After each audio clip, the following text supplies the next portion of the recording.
Is there anything different that you see in this wine? Not a white. Oh, sorry. Wine. Let me. Excuse me, I'm professional. No, people hit me up. I'm having red wine, even though for those of you who don't know, Cass knows, but I don't drink red wine. But I found this wine that it's like smooth. It's not that bitter or dry. So I've been really fucking with it. And I'll like drink it and shit. You know, it's like $2.75 a bottle. So whatever. Perfect. I miss those prices. I know. I'm like minimum for a decent bottle, like maybe $14, $15. Yeah, no, that's like very expensive. Anyways, so I'm Sophie. I am Cass. This is Podclass with Sophie and Cass.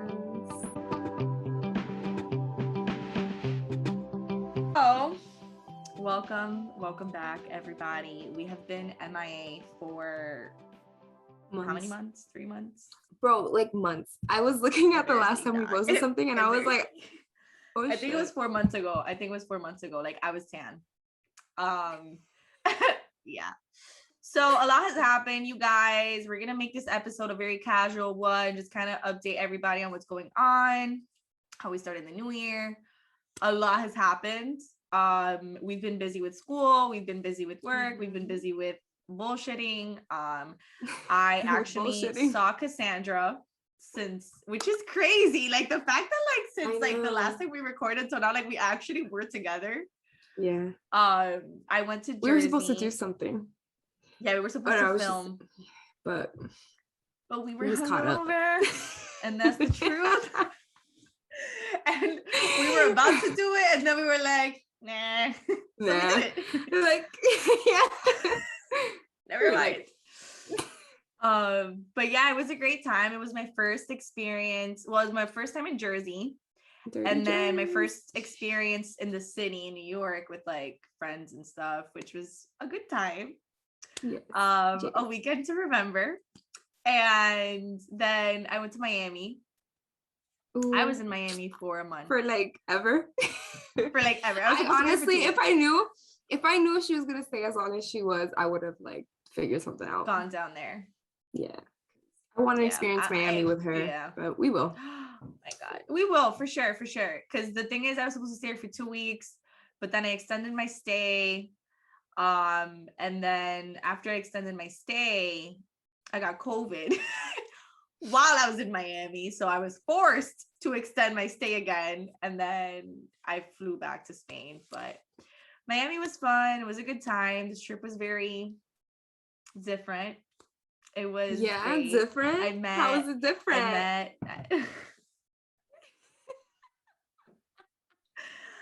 I went out, and you meet Is Miami special different? people.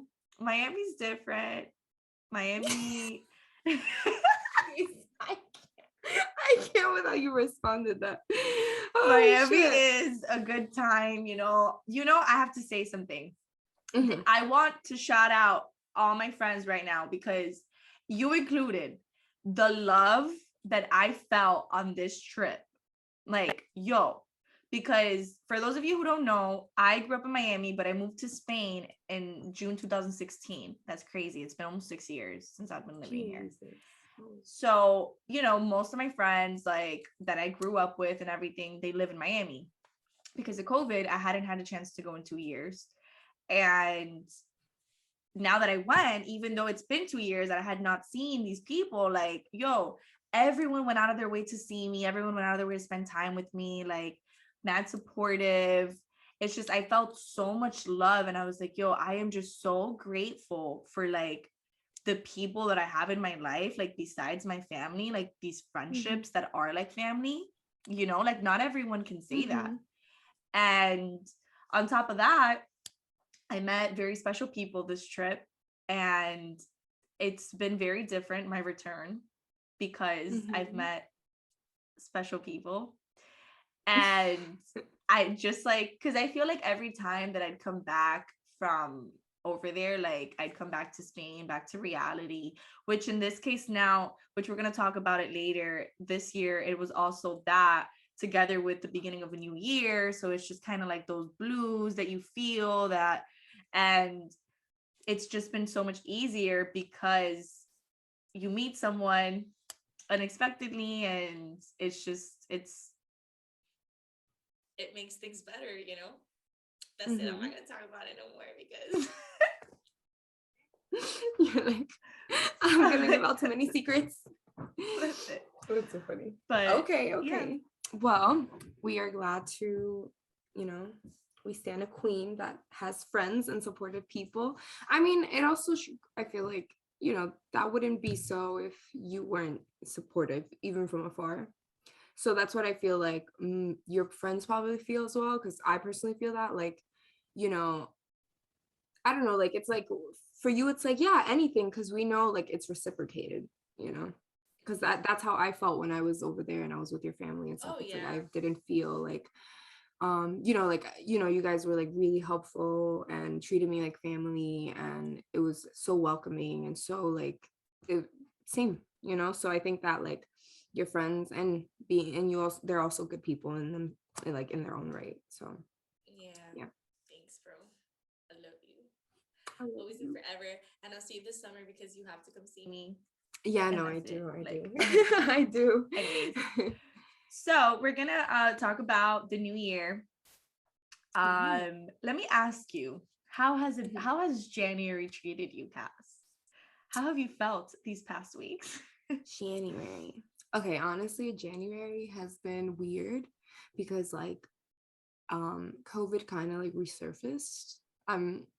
Like, not that it ever went away, but it was just like a little more cases were popping up. So like before, I felt like there was more of like restrictions. There was more of a restriction on the general public on what they could and could not do, and that kind of guided us in what we could like and what was okay and what was not okay. But it's like, if I don't know, it's just weird because then like cases are going up, and then like I'm like, okay, maybe I shouldn't go out, or maybe I shouldn't like be around too many people, or like now I got to start wearing my mask again. But like, it's not, is it mandated, is it not? So it was just, I feel like such a weird time, and then to bring in the new year like that. And I just want to say I got my yoga certificate thing, so I'm an instructor. So yeah, but we had to stop for like 2 weeks because of that. Like, we don't know we didn't want like, and because we are in a room and like we're like, unmasked with people, with people, we just want to take a break and see. But we've been back for like 2 weeks, and luckily everything's been okay so far. So I think hopefully we're getting back to normal, and started school again. Not too bad. It's only a class, and then but now I am prepping for an exam. So I'm just starting to get into like the mentality of like, okay, like I need to start scheduling in, study sessions. And I actually got like a the Google Calendar. I know I'm late to the game. but like I love it because, like I'm not going to remember everything I need to do. And sometimes there's things that don't have like definitive due dates, but I'm like, okay, this needs to get done though. So it's nice to like have reminders, and it, it keeps them in my mind, and I'm, working things around, whatever. So it's been, like I said, a little bit confusing, but I guess in that aspect, I'm also like, okay, good. Like maybe I can just kind of like, it's also brick as fuck. So I'm like, I'll stay home and just kind of focus on like organizing myself a little bit. Yeah, that's the thing too. Like for me, I'm very glad that the weather here has been really nice ever since I got back. Because I was like, bro, if I get back from Miami and like it's freezing, like it's gonna be so annoying. But it's actually been super sunny. Like the weather has been really nice. However, for me, it's crazy because this year for me is such a life-changing year, because I'm taking this exam that's really important in June. So I remember when we were ringing in the new year, I was literally, first of all, I had COVID on New Year's, so couldn't even go anywhere. Like I was with my friend Samantha and her man and whatever. So I remember it was 12 o'clock and I looked at her and I'm like, Sam, this is going to be my year. Like, I literally told her, I'm like, this is going to be my year. But then I realized something. I'm like, already then and there, I'm setting myself up for failure because I'm already having expectations on this year, when in reality, I don't know what's going to happen. Like, yeah, I'm going to work hard. I'm going to be focused. But at the end of the day, there are things that are not in your control. As a matter of fact, this is how much in your control they're not, right? I get COVID. I come back to Spain, right? As soon as I land in Spain, I'm with my brother, and the next day he tests positive for COVID. So I'm like, bruh, I just quarantined.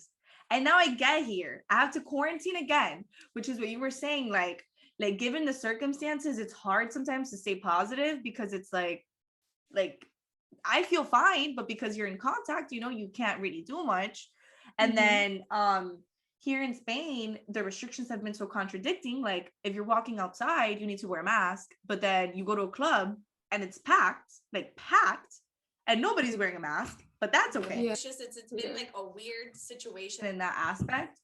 However, when I got back, because also being on vacation for so long, one thing about me is I like to stay productive. So because I was in Miami for such a long time, I felt like, yeah, eso estaba pasado. Like, I was ready to like get back on my shit. Like, did you miss like having a to-do list? Like, I missed my routine. Like, I missed working. Oh, I signed up to the gym. So like, I love to work out and stuff, but I used to work out from the house.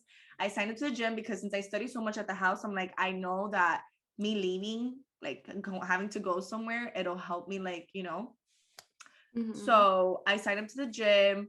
I was excited to get back to working out. I was excited to get back to eating healthy. I ate so bad when I was over there.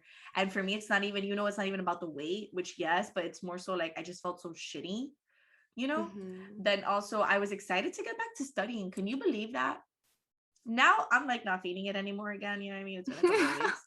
We always go through, yeah, I think it's because that when you know that you should be doing something, but you're not doing it for whatever reason, it's in the back of your mind. Like, fuck. Oh my God.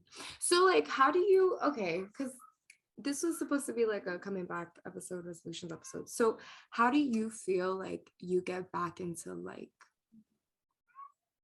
I don't know, you get back into that, like, okay, I need to get things done, like, and you don't really want to get anything done. Like, what is your biggest push? Like, what is something that it's like, okay, when I need that motivation to just get me to do something that I really need to do, how do I go about it? Or what do I remind myself of?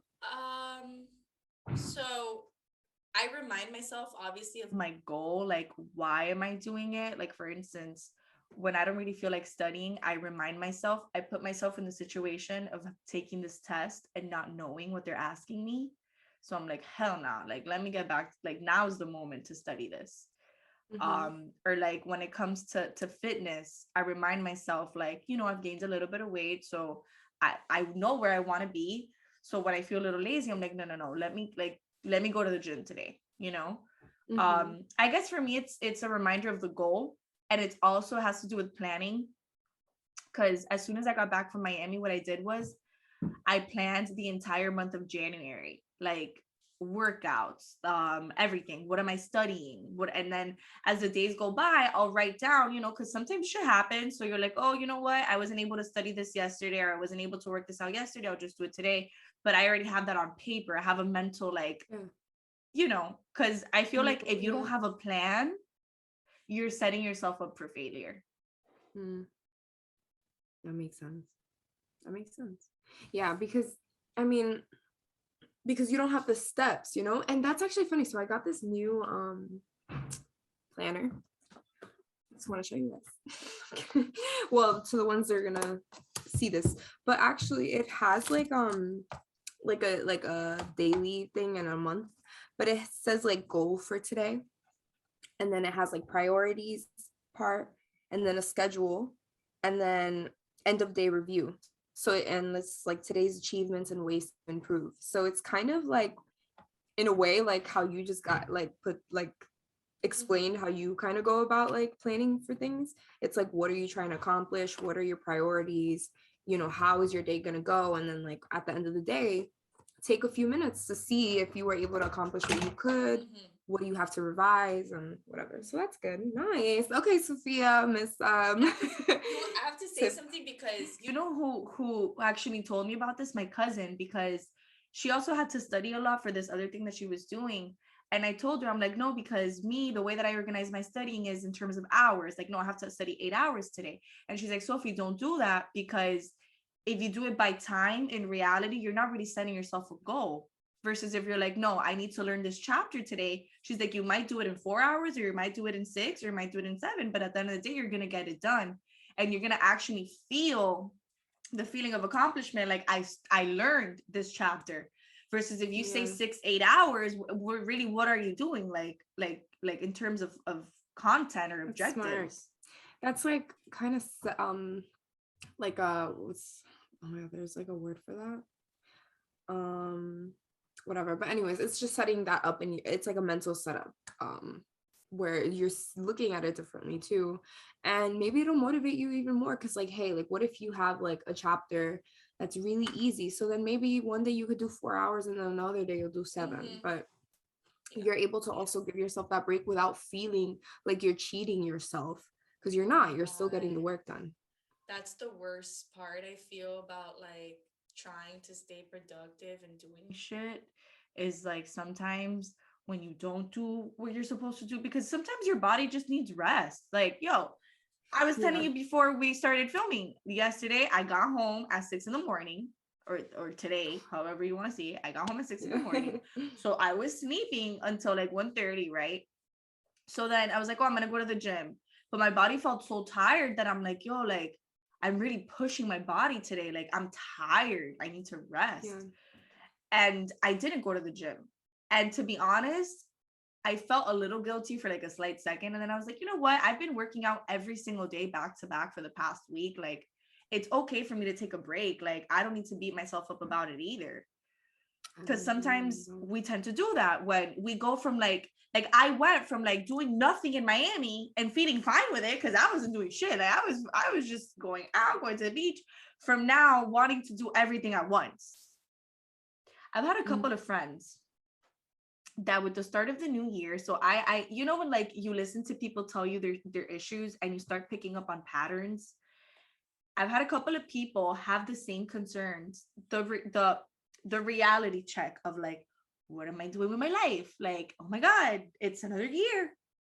What am I doing? Am I wasting my time? I'm about to turn however old you're about to turn. I haven't done this. I haven't done that. So a lot of people in January go through the New Year's blues. Like I'm not doing what I'm supposed to be doing. Right. And I just want to say, please, people, have compassion with yourselves.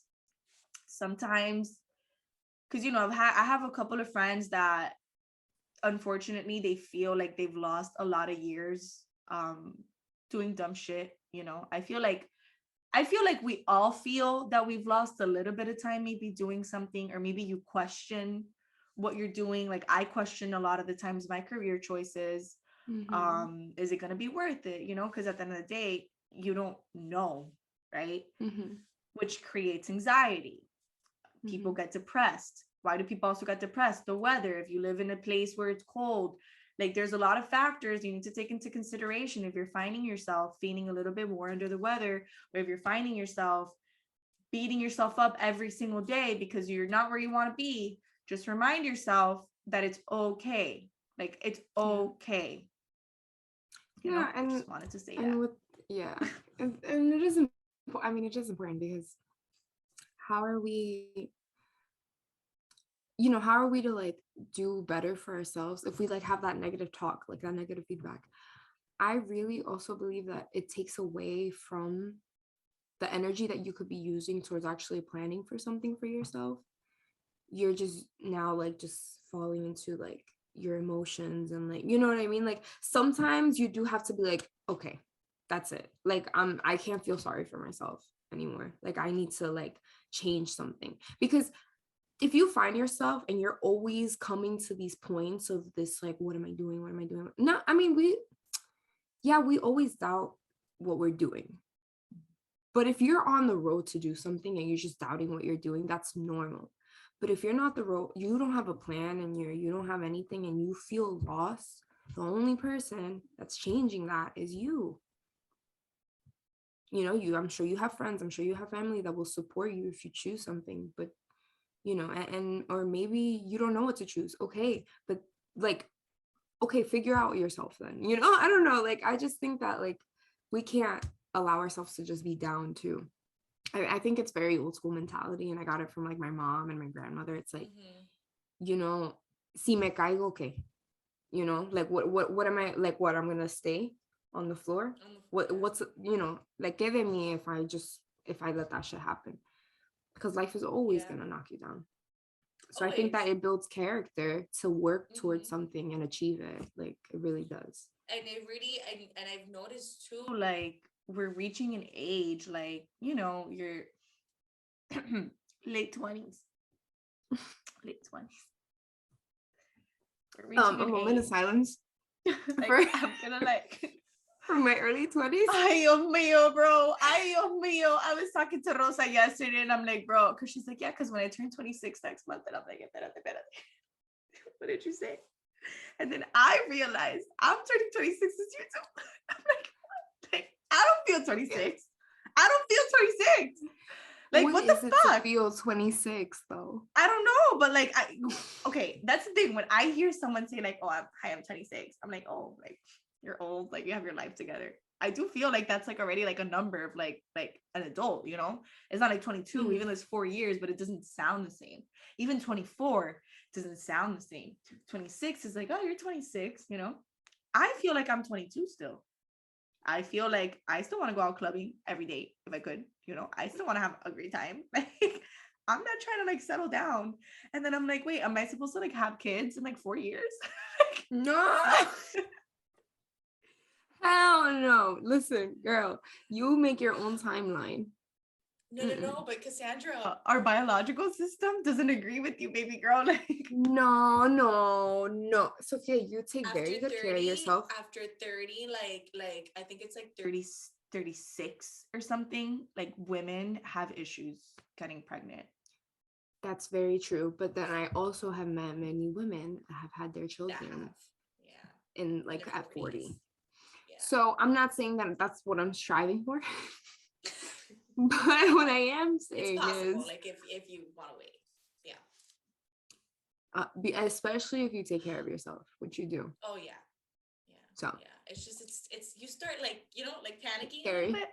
Yeah, panicking a little bit. I saw the other day a post on Instagram of some lady saying like I'm 50 years old, and if I could say something to my 25-year-old self is don't rush. Don't rush, because for some reason at this age, well, we obviously fall into, which goes back to what we were saying about being lost. We fall back into this like panicking stage of like, what am I doing? And sometimes I catch myself and I'm like, yo, why do I feel like after 30, my life is over? Like, I know so many people over the age of 30 that are like thriving, living their best lives.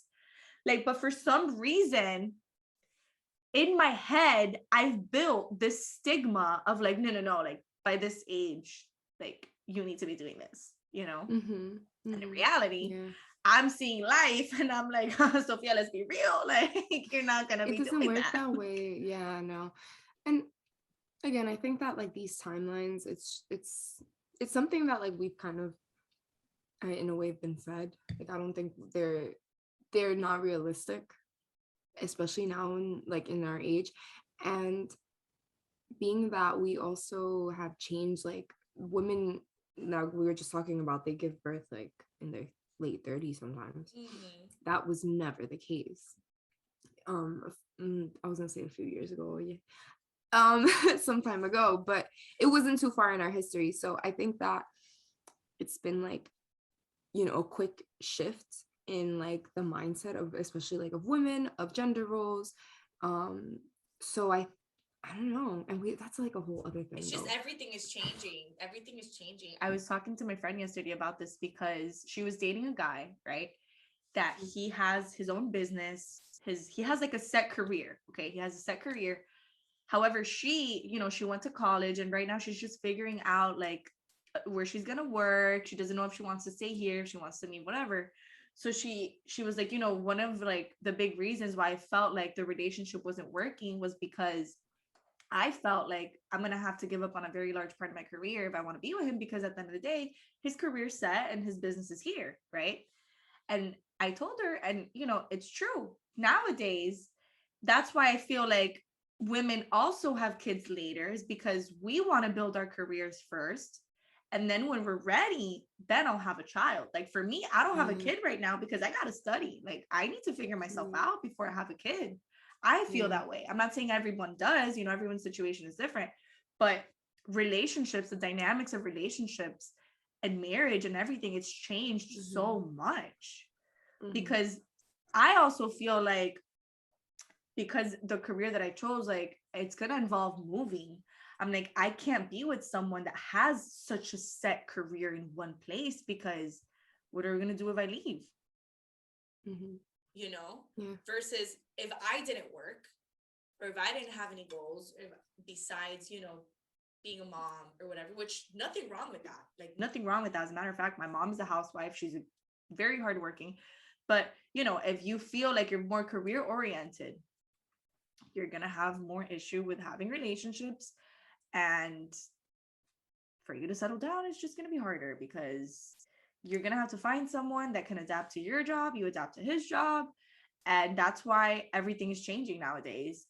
And inflation, because everything is more expensive now. So how are you going to have a kid when everything is fucking expensive? Like, let's be real. Oh, it is. Cassandra's face, she's like, yo, I hate my life. Yes. Oh my god. Oh my god. Yeah. But so yeah, moving forward in this year, did you do any resolutions? No, I never do resolutions, to be honest. I just, you know what it is, and it's gonna make me sound very cocky, but I always do what I say I'm gonna do. Like, I've never been the kind of person to say, oh, I'm gonna do this, and then like I don't get it done. No. If I say I'm gonna do something, I do it. But that's throughout the whole year. Like, I don't feel the need. Like, there's nothing that I'm like, I haven't done and I have to get done this year. The only resolution that I have, per se, that it's a resolution, but it's really not a resolution because I knew I wanted to do this since last year, is, knock on wood, que no me eche más lejos a nadie, bro, because I'm going to put this shit out there. I want to get my first investment property by the end of the year. That's my only like big goal that I have. Yeah. I would love to be able to get my first investment property by the end of the year. A lot of things have to go right for that to happen. So we'll see. But if I had to set like a big goal, that would be it. Okay. Yeah. Nice. What about you? That's so cool. I mean, I touched on it a little bit in the beginning, but I just wanted, like I said, to be a little bit more organized with myself. Which I feel like I am implementing little things, because I don't think it's going to be like, okay, tomorrow I am organized, you know. It's just like a process, but I want to just be more aware of it, you know. And I think that with awareness can breed like you know, acknowledgement of what needs to be changed. So that is my goal. But other than that, I didn't, like, same thing, I didn't have a big resolution, but I actually wanted to mention, because I told this to Anthony, and I felt, I had a moment of like, I'm very proud of myself, because for years, and I'm talking about years and years, my goals for the new year were always like to lose weight, to, you know, look better, and blah, blah, blah, and so much pressure on my body image. It's really ridiculous. And this is like, this isn't the first year, it's been a few years, but I just had the thought like, wow, like I can't believe, the realization, like, those were my resolutions for like years. It's crazy. And then now that like it's not something that I focus on, I feel like I could say I'm like in the best shape of my life, maybe. When you don't obsess about it and you just do it for different reasons. Yeah. Like you take care of yourself for the right reasons. Yeah. To be healthy, to feel good. You don't obsess over it. You have compassion with yourself. Like, you gained a little bit of weight. Like, I told you earlier, I gained a little bit of weight when I was in Miami. I don't beat myself up about it. I'll diet. I do have my winter weight. I have my winter weight. I'm like, okay, I need to. It's fine. It's normal. But unfortunately, women especially, I'm not saying men don't go through this. Men also go through, you know, the insecurities and whatever. But women especially, but this is for a whole different episode. I have had a couple of arguments with a special somebody about men always feeling entitled to giving their opinion about a woman's looks. For instance, let's say that you're wearing something, right, and your man tells you, when you're already dating, because at the beginning they're not like that. When you're already together, right, they're like, oh, I don't really like how that looks on you. I don't really like that top. Y tú te quedas, y yo te pregunté if you like this top or not. Yo no te pregunté, like, or I don't know, like, your makeup is too heavy, or why does your hair look like that, or oh, that girl looks like this, or that girl looks like that, and you stay thinking like, I never tell you shit about what you're wearing. I never tell you shit about how you look, and I've caught myself catching guys do that. And what's funny is, that's why I don't even take it personally anymore. What's funny is, every guy says a different thing.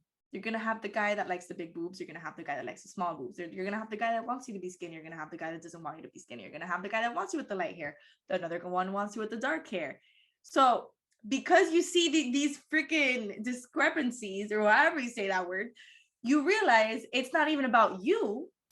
It's just these men and their entitlement to tell you how you should look and how you should feel. So ladies, I'm going to tell you right now, if you catch a guy doing that, and I'm pretty sure 95% of you will, call them out and be like, first of all, I didn't ask you for your opinion. You wear whack ass fucking pants, or you wear whack ass shoes, and I don't tell you shit about your fucking shoes. So why are you giving me shit about my top? And then that's why we create these insecurities growing up, because this shit is rooted in fucking middle school. Yeah. So you're in high school and you want to lose weight, like, so much. That's one thing that, like, I really had to, I feel like it's changed a lot of aspects of my life. Again, we probably should do like an episode about this, but this is just to your little situation. I'm not here to fill whatever expectations you have of me or of a woman, or what you like or what you don't like. If I ask you, hey babe, do you like my top? That's when I need your opinion. Other than that, we're good. I'm a grown woman. I bought this.